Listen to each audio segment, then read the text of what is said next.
HP tired if being alone PT4. Harry still couldn't get the conversation with Mr. Granger from his mind.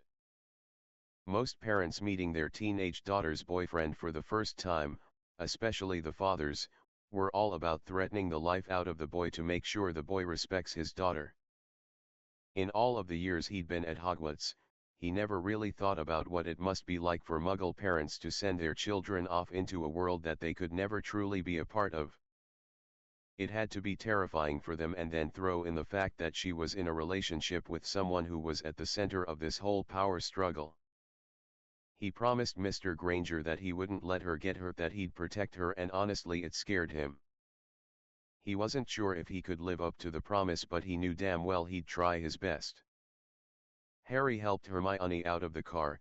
The ride home had been quiet. He knew that Hermione would have loved to have spent more time with her parents. He'd even offered to return to the Burrow without her so she could have her time, but she refused. Not sure that he was ready to go inside yet, Harry pulled Hermione towards the moonlit garden. "Seems like we've been spending a lot of time out here," Hermione said with a smile.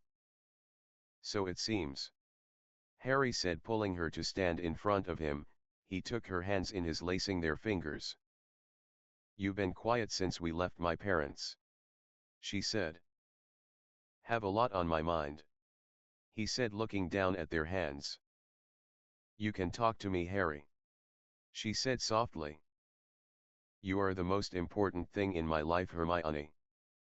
We're young, and when you're young you're not supposed to worry about things like who you want to spend the rest of your life with," Harry said.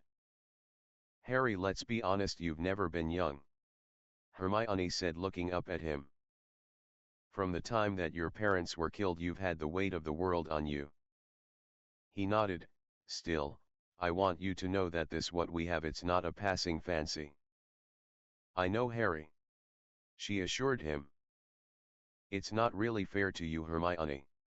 He pushed one of her curls from her eyes and cupped her chin. "I'm not even of age yet. I'm not sure that I really have a future dash." She pressed her fingers to his lips to silence him. "Shut up and kiss me, Harry."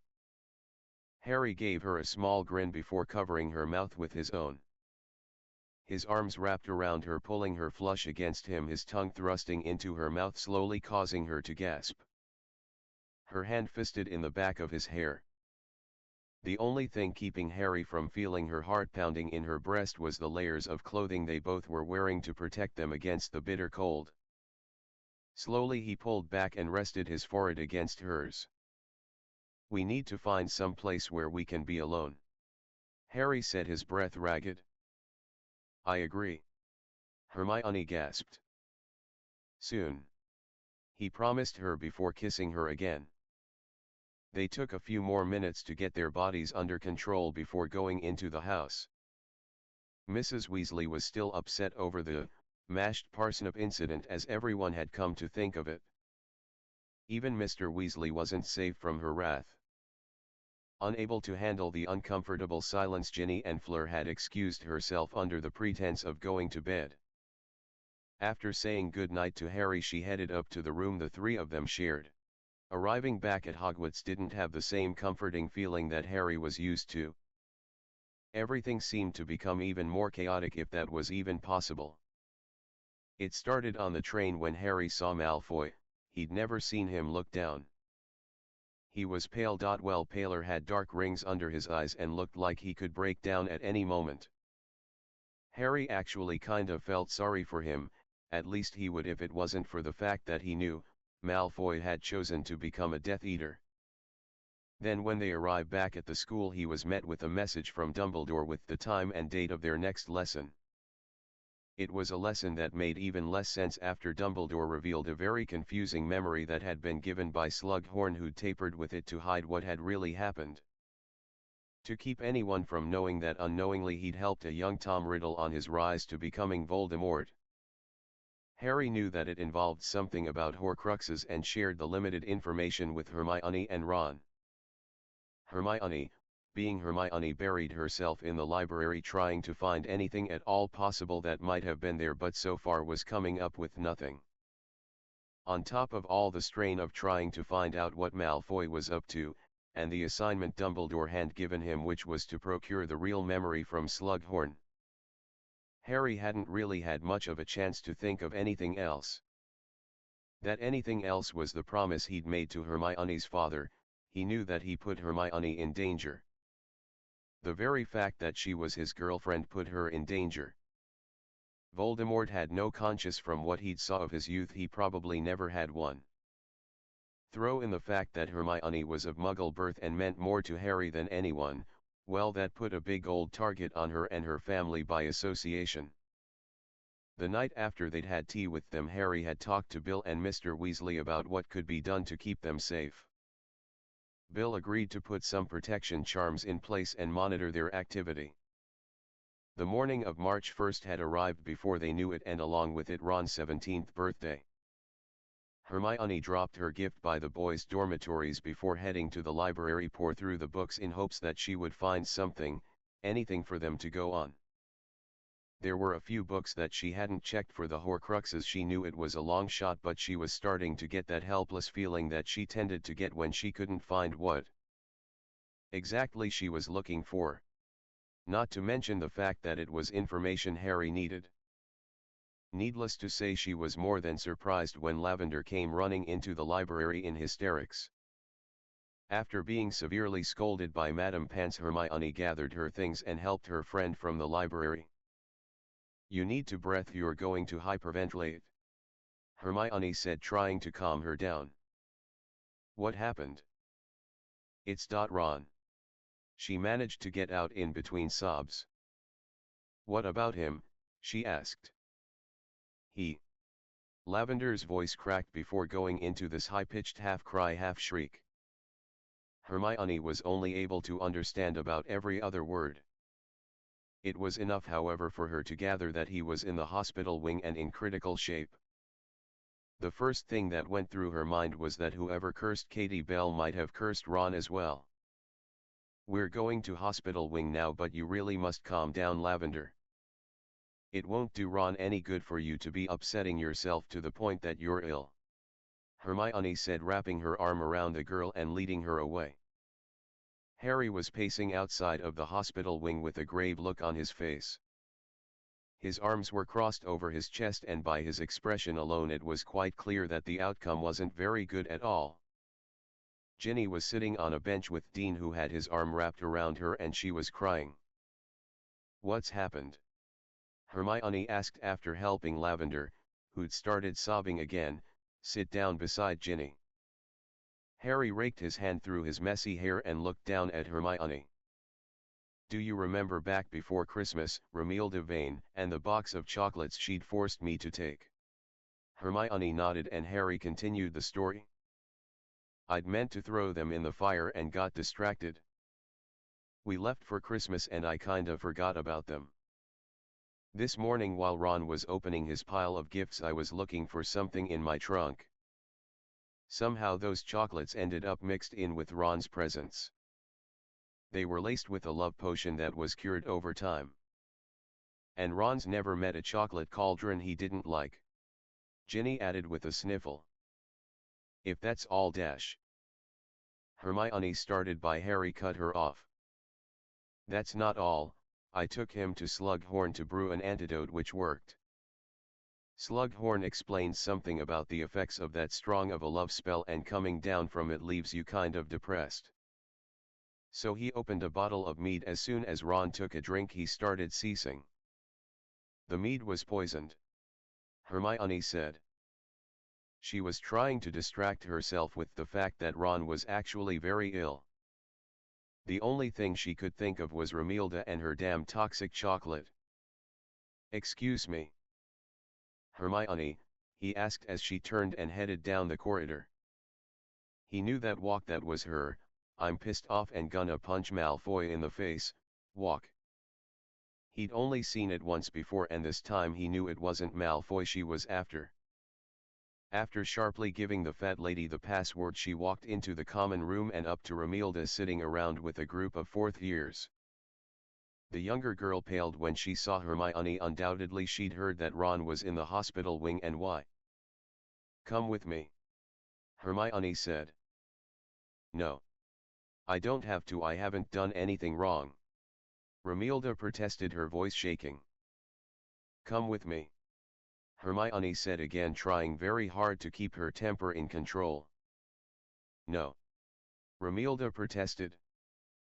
Hermione grabbed the girl by her arm and dragged her from her seat.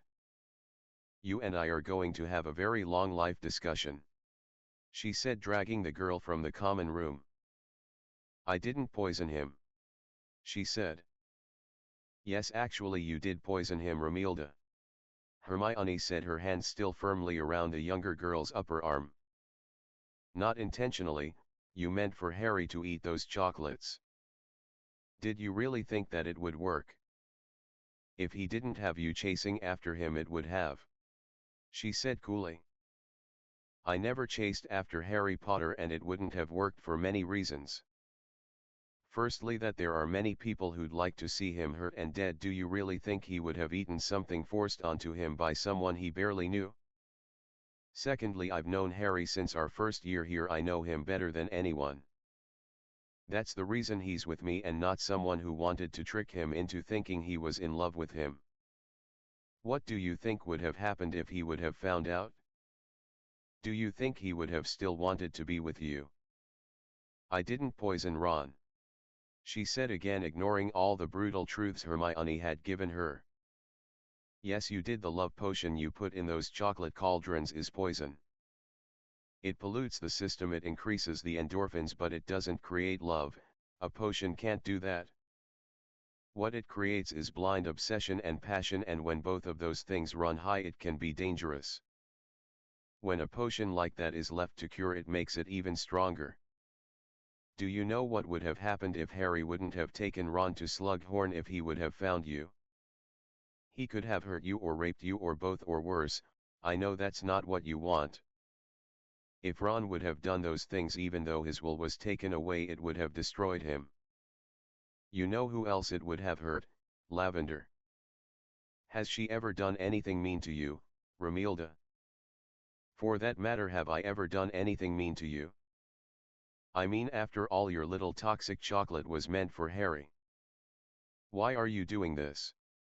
Romilda asked, tears falling down her cheeks. Because it's important for you to see what you've done. But my potion didn't put Ron in the hospital wing, she sobbed. Not your potion alone, but your potion is at the root. If you never would have given Harry those chocolate cauldrons, they never would have sat at the bottom of his trunk, they never would have ended up mixed in with Ron's things. And he never would have ate them. Then Harry wouldn't have had a reason to take Ron to Slughorn, and Slughorn never would have given him mead that was laced with poison that could have killed him. Believe me, Romilda, it came very close. Could you have lived with it? Hermione asked. She knew that she was being very harsh with the girl, and some of it was because she kept thinking what would have happened if it would have been Harry and not Ron who'd been poisoned. I didn't put the poison in the mead though, Romilda said, crying harder. No, but that's the only thing you're innocent of here, Hermione agreed.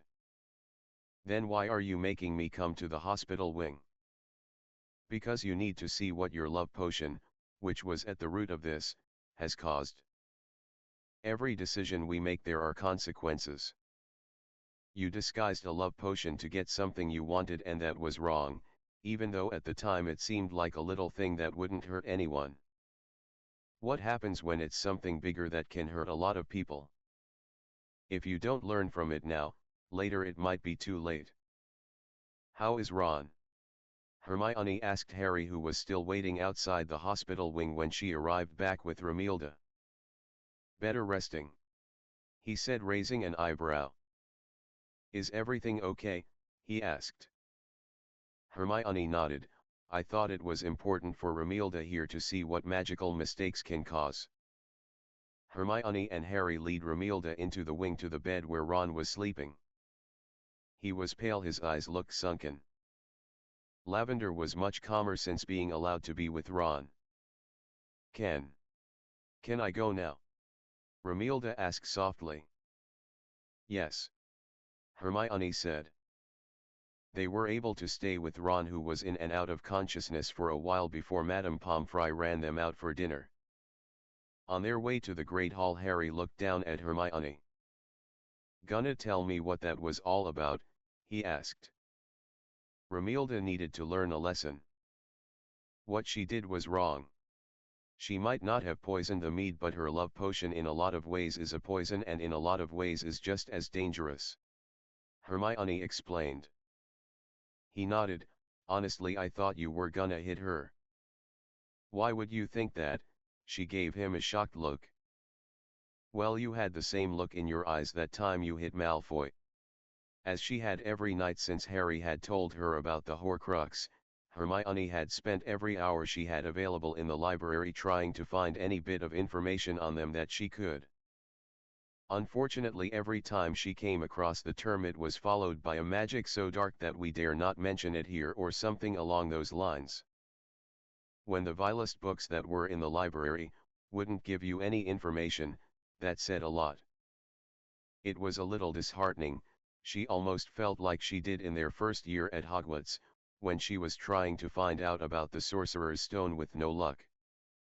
She mentally reminded herself that she didn't give up then, or any other time that the information they needed was hard to find. She most certainly wouldn't do it now. After bidding Madame Pants a good night, she gathered her things and headed towards the Gryffindor Tower.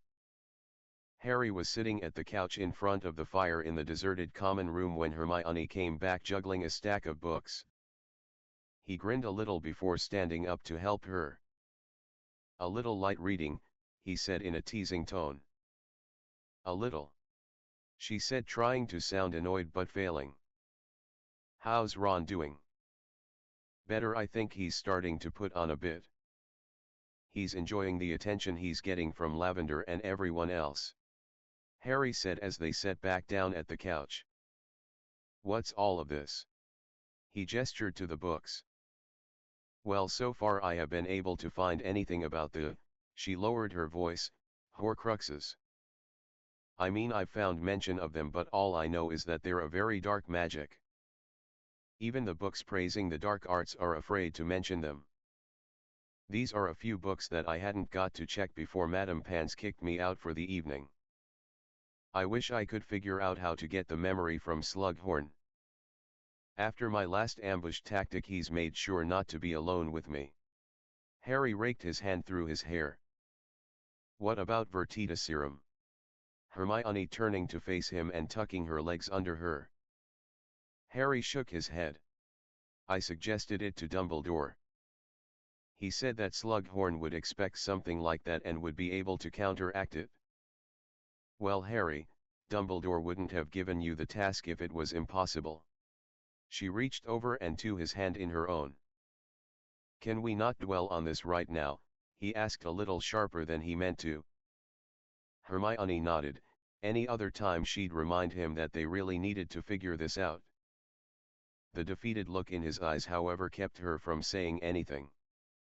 Instead, she set their things on the floor and curled up in his lap, laying her head against his chest. "Better?"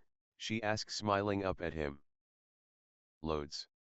He wrapped his arms around her before leaning down to kiss her. She purred softly against his lips before opening her mouth, teasing his with the tip of her tongue, causing him to groan. Harry grabbed her by her hips, pulling her to straddle him, causing her skirt to bunch up. She broke the kiss and gasped when she felt him pressed against her. "Harry!" she moaned softly before kissing him again. Harry undid the top buttons on her shirt, trailing nips and kisses down the delicate column of neck, grinning against her skin when he felt her pulse jump. Hermione leaned her head to the side as she closed her eyes and bit her lip to keep from moaning loudly. The last thing she wanted was for someone to hear them and come to check to see what if everything was okay. She knew that they shouldn't be doing this, not that they were really doing anything. It seemed like she and Harry hadn't really had any time together since they'd come back to the school after the Christmas holidays. Even while they were at the Burrow, and even then it was a few stolen moments in the garden, it had never been anything like this. It was then that Hermione knew that what she and Harry had, it wasn't just want, it was need. They needed each other, and at times it was almost desperate.